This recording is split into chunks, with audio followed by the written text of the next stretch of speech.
there you have it. Looked like a great static fire from Starship 24. Kind of a long one. A lot of dust kicked up.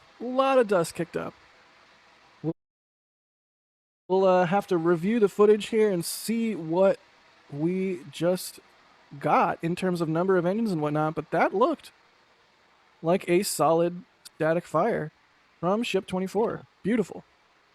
I will try to go back here and see if we can somehow identify how many engines there were. 6 engine? 6 second. That was a long It fire. looked like 6 seconds. Well, let's go ahead and happen right now.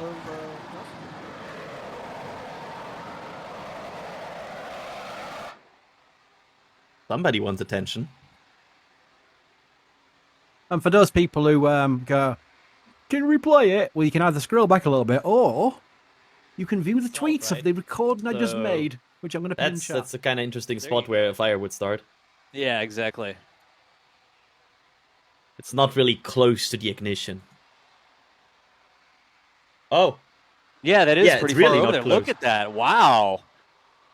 Like, maybe parts? Like, maybe like some sort of burnable stuff close to the pad that just went flying? Got thrown in that direction, potentially? Maybe so. I don't know.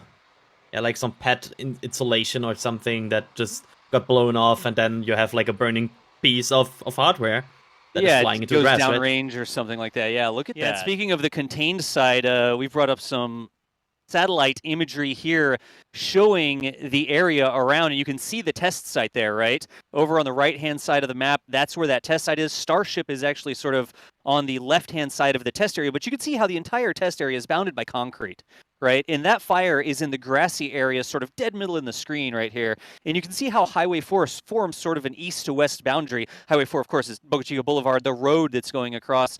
And that fire is currently to the south of the road here, it looks like. And this is where the prevailing winds is going to be are going to be very important.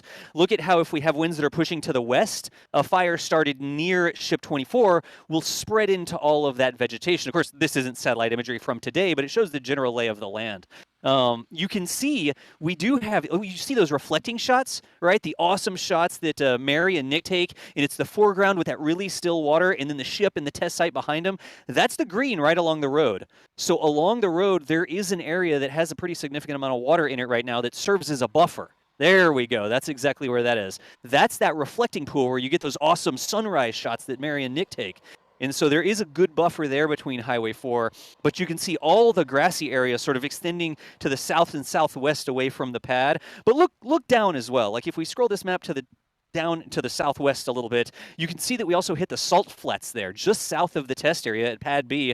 That is a big salt flat area. So difficult to jump into that salt flat there as well, missing the grassy vegetation that the fire is consuming. But we do have this big swath, and look how far this grassy area goes. It's backed off of Highway 4. You got the clear area most of the way along Highway 4 there. That's not all water, but that comes all the way back in that big swath, bounded on the south by the salt flats. Water in there usually. And then I say salt flats, I mean, it's marshes. I know what the proper terminology is, but that right there, that's the potential path that the fire could take. And as long as they don't get this north wind that makes it hop north of Highway 4 into that larger area, right? If it keeps coming back towards the base, look at the choke point they have. Right there at Highway 4 at the Y, even if that entire grassy area sets on fire, it's highly unlikely that this gets into the village, gets into the production site, because they can cut it off there at the pass where it comes to that choke point. And then they can probably access in a little bit there. You see how the grass is right along the road past the Y? They could most likely pass the checkpoint. The checkpoint is right there at the Y where the road turns into the village. And if they needed to get a big brush truck with some firefighting equipment or a grass watering truck or something like that, here we go. If they need to get something in there and protect that area where the vegetation is thick right across Highway 4, cough, cough, you can also see a gravel area that has our cameras in it.